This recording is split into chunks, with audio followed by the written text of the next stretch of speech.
Assalamualaikum warahmatullahi wabarakatuh. Perkenalkan, nama saya Geisa Putri Pratita. Saya kelas 5 dari Min 8 Blitar. Saya akan membawakan sebuah cerita yang berjudul Kembalinya Putra Mahkota Kadipaten Ariom Blitar. Dewi Rayung Wulan adalah permaisuri dari Adipati Nilaswarna yang telah diusir dari Kadipaten Ariom Blitar. Berjalan tak tentu arah tujuan, ia ikuti saja kemana kakinya melangkah. Sambil berjalan, Dewi Rayung Wulan menimang-nimang sebuah keris. Keris ini bernama keris Kiai Cepret dan merupakan pusaka milik Adipati Nilaswarna yang telah meninggal dibunuh oleh patihnya sendiri, yaitu Ki Ageng Sengguru. Keris ini merupakan tanda sebagai adipati di Kadipaten Ariom Blitar. Dewi Rayung Wulan merasa beruntung sempat membawa keris ini. Jika anak dalam kandungannya sudah besar, kelak keris itu akan diserahkan kepadanya. Dengan harapan ia dapat mengambil kembali haknya sebagai adipati di Kadipaten Ariom Blitar.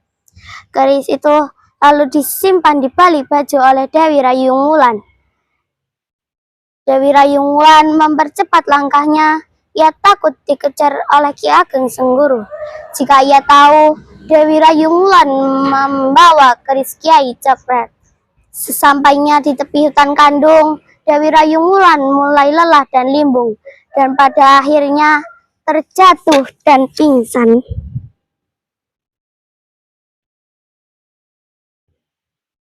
Untungnya tak lama kemudian ada seorang kakek yang menolong Dewi Rayung Wulan dan dibawanya ke rumahnya yang ada di dalam hutan kandung. Sesampainya di rumah, kakek itu menyuruh istrinya untuk merawatnya. Beberapa hari kemudian, kesehatan Dewi Rayung Wulan telah pulih kembali. Kakek dan istrinya yang telah menolongnya menanyakan dari mana asal-usul Dewi Rayung Wulan. Dewi Rayung Wulan pun menceritakan siapa sebenarnya dengan jujur dan mengucapkan terima kasih kepada kakek dan istrinya yang telah menolongnya. Maafkan hamba Gusti Putri, hamba bernama Ki Tumpuk dan ini istri hamba bernama Nyi Tumpuk. Kami berdua tidak tahu bahwa Gusti Putri adalah istri dari Adipati Nilaswarna. Sudahlah, kalian jangan begitu. Bukankah aku sekarang bukan istri dari Adipati lagi? Aku juga tidak punya siapa-siapa lagi. Aku juga tidak tahu harus tinggal di mana. Tinggallah bersama kami, Gusti Putri. Kami berdua sudah tua, namun belum memiliki anak. Biarlah Gusti Putri kami anggap sebagai anak kami sendiri. Dewi Rayung Wulan pun menyetujui perkataan Nyi Tumpuk dan Ki Tumpuk. Dan benar saja, Ki Tumpuk dan Nyi Tumpuk menyayangi Dewi Rayung Wulan seperti anaknya sendiri. Dewi Rayung Wulan dapat dengan tenang menunggu saat melahirkan. Saat melahirkan pun tiba, Dewi Rayung Wulan melahirkan bayi laki-laki. Bayi itu bernama Jaka Kandung. Diberi nama itu karena terlahir di hutan kandung. Jaka Kandung bertumbuh menjadi pemuda yang sangat gagah dan tampan. Ia memiliki kebiasaan memelihara burung perkutut. Ia memiliki seekor burung perkutut yang sangat jinak dan suka bertengger di pundak Jaka Kandung. Burung itu selalu memanggung, suaranya sangat merdu.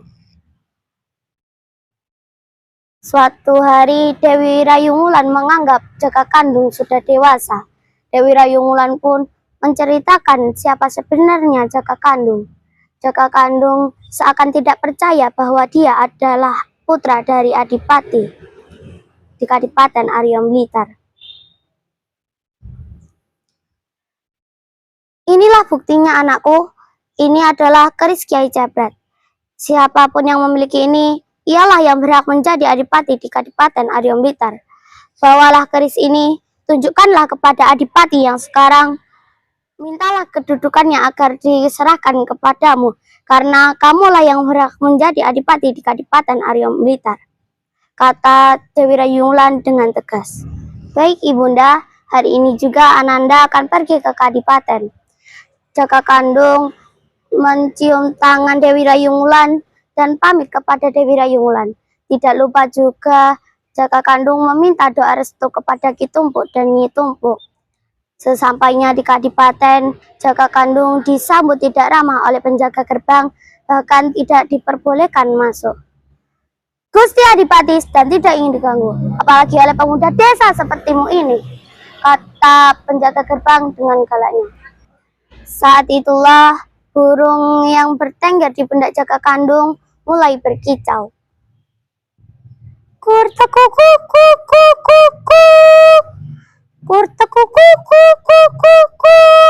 Suaranya sangat merdu, hingga siapapun yang mendengarkannya pasti akan tertarik untuk selalu mendengarkan.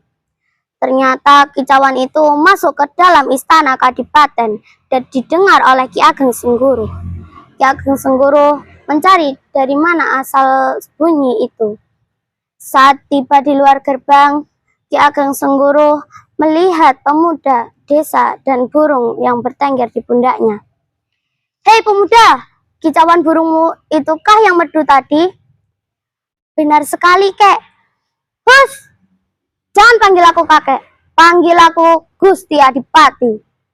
Gusti Adipati? Jadi kakek ini Gusti Adipati. Kebetulan sekali, aku ingin bertemu Gusti Adipati. Ada apa kau ingin bertemu denganku? Mau menjual burungmu itu? Sini-sini, aku beli. Minta berapa harganya? Tidak, tujuanku ke sini bukan untuk menjual burung kesayanganku. Tapi aku ingin meminta kedudukan Adipati di Kadipaten Arya Blitar diserahkan kepadaku.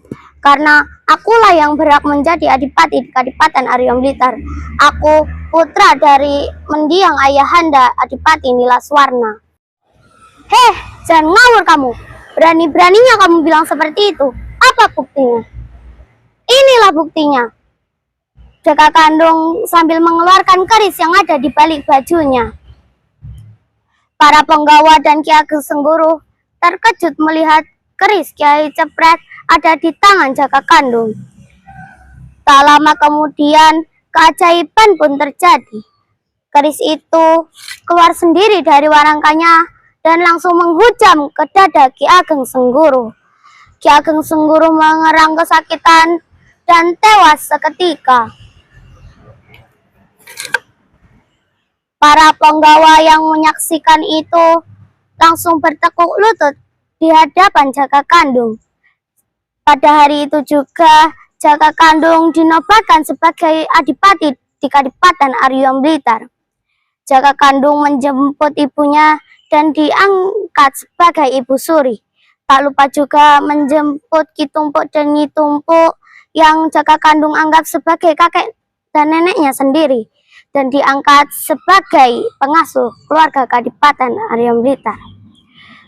Pada akhirnya seluruh rakyat Kadipaten dapat hidup dengan damai. Begitulah pada akhirnya segala bentuk kejahatan pasti akan dibalas dengan keburukan, dan sebaliknya kebaikan pasti akan dibalas dengan kebahagiaan. Sekian dari cerita ini, terima kasih. Wabillahi taufiq wal hidayah. Wassalamualaikum warahmatullahi wabarakatuh.